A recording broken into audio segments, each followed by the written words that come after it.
Ethan Carter's fingers froze over the keyboard, the glow of his monitor casting jagged shadows across his face. A cold sweat prickled his neck, though the thermostat in his Silicon Valley loft read 72 degrees Fahrenheit. Just fatigue, he told himself, squinting at the code for Cyber Horizon, his studio's most anticipated game yet. But the numbers on the screen blurred, doubling, tripling until the room tilted sideways. His chair screeched as he slumped forward, forehead hitting the desk with a dull thud. By the time the EMTs arrived, the spell had passed. Dehydration, said the ER doc, a 20-something with a man bun and a smirk. Ever heard of water, bro? Ethan's wife, Vanessa, tapped her Louboutin against the linoleum. He's been crunching for weeks, she said, not looking up from her phone. The doctor prescribed melatonin and a digital detox. Vanessa air-kissed Ethan's cheek. Take a nap. Honorable, I've got a closing at 4. But the weakness clung to him like static. A week later, he staggered into a clinic, gripping the doorframe for balance. The nurse, a no-nonsense Latina with Rosa, etched on her badge, narrowed her eyes. You look like death microwave, she said.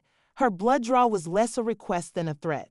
When the results came, the doctor's smile evaporated. Stage IV leukemia.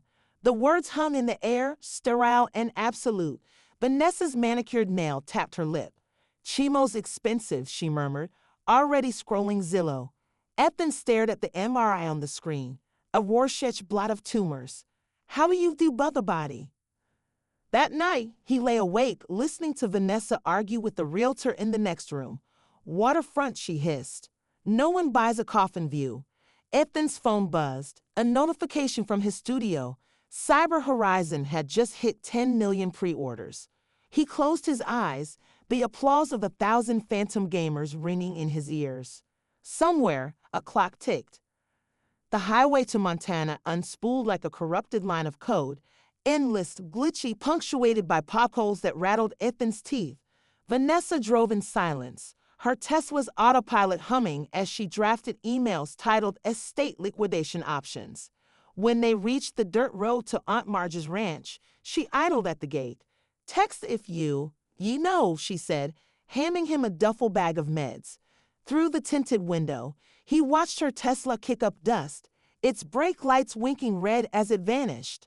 Aunt Marge emerged from the sagging porch, cradling a shotgun in one arm and a mason jar of amber liquid in the other. City boys don't survive here, she said by way of greeting. The ranch smelled of pine resin and diesel.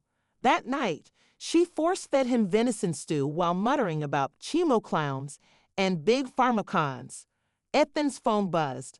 Vanessa's lawyer, seizing him on a draft will. All assets to spouse. He hurled the device into the wood stove. At dawn, a knock shook the door. Doc Porter stood silhouetted against the sunrise, a grizzled Vietnam vet with the medical kit duct taped to his Harley. Heard you're allergic to quacks, he grunted, flipping through Ethan's charts. Marge snorted. Told ya he'd come. Doc dumped the pill bottles into a feed bucket. Poison, he declared. Tomorrow we start fresh. Ethan's protest died when Doc jabbed a syringe of something murky into his arm. The world softened at the edges. What's? And that? He slurred. Regret, said Doc, and elk testosterone.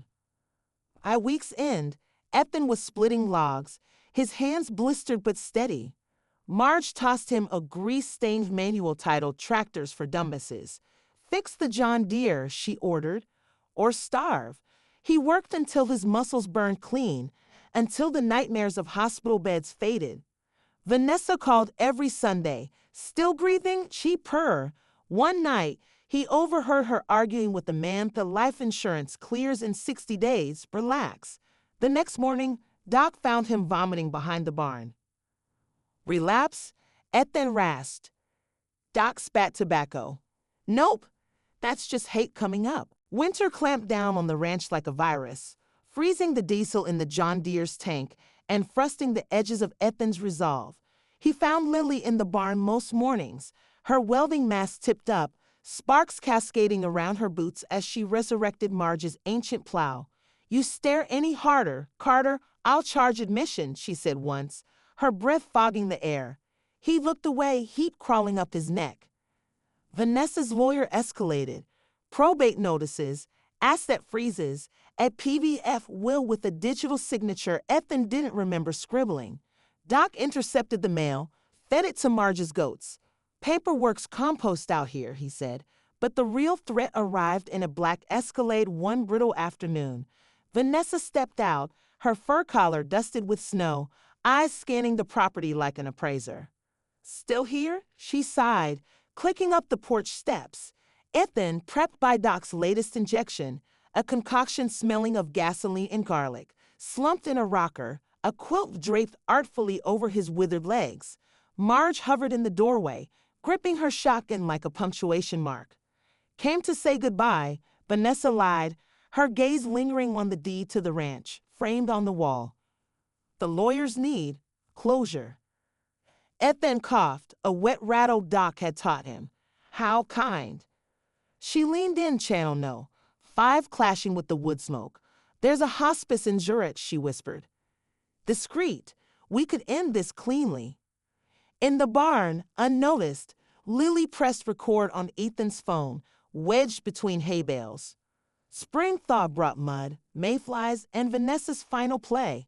She arrived at dawn with a notary and a manila folder thick enough to bludgeon a coyote. Ethan, now splitting wood with a vigor that would have killed his old self, watched from the tree line as she marched to the house. Lily intercepted him, grease-streaked and grinning. Showtime, she said, tossing him a faded flannel. Smell like death, Carter. He rubbed dirt into his palms for effect. Inside, Vanessa had spread documents across Marge's kitchen table, a hospice waiver, a property transfer form, something in German with Zürcher Kantonalbank stamped in red. Sign these, she said, and I'll make sure your last days are peaceful. Her smile didn't reach her eyes. Marge slammed a cast iron skillet of cornbread between them. Peaceful as a gut-shot deer, she muttered. Ethan let his hand tremble above the pen. What's this one? Vanessa exhaled through her nose. The ranch to me, the rest to charity. Doc chose that moment to enter, tracking Manger across the floor. He sniffed the waiver. Smells like jail, he announced. Vanessa's phone rang. Her lawyer. She stepped onto the porch, heels sinking into mud. Lily's fingers flew across Ethan's old laptop, hacked into the Tesla's dashcam feed. On screen, Vanessa hissed, "He's refusing. Get the conservatorship papers ready." When she returned, Ethan stood straighter. "Funny thing," he said, voice clear. "Turns out Montana recognizes common law marriage." Marge slid a photo across the table. Ethan and Lily at the county fair, her hand resting on his arm. A cheap ring glinted in the sunlight. Vanessa's laugh cracked. "That's pathetic. You're dying." "Am I?"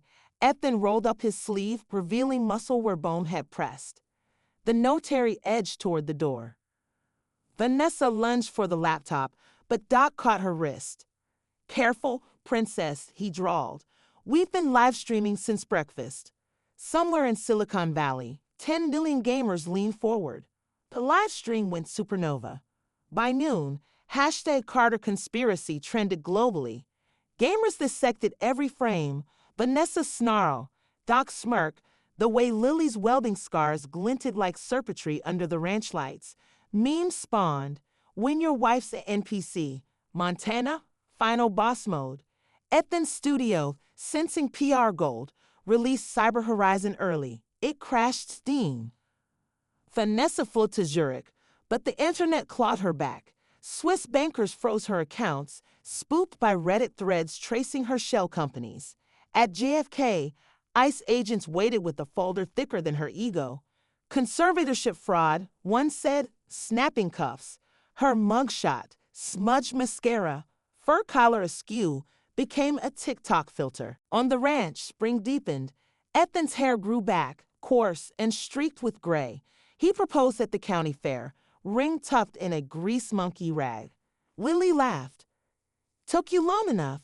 They married under Marge's shotgun arch, Doc officiating in scrubs. "Till death or DLC," he deadpanned. The press circle, hungry for a sequel. What's next? Forbes begged.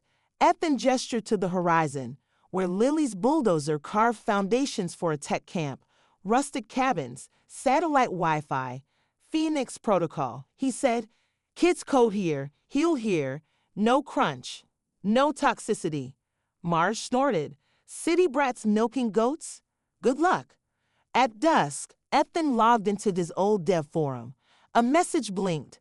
Anonymous user. A win. But I'm coming for you.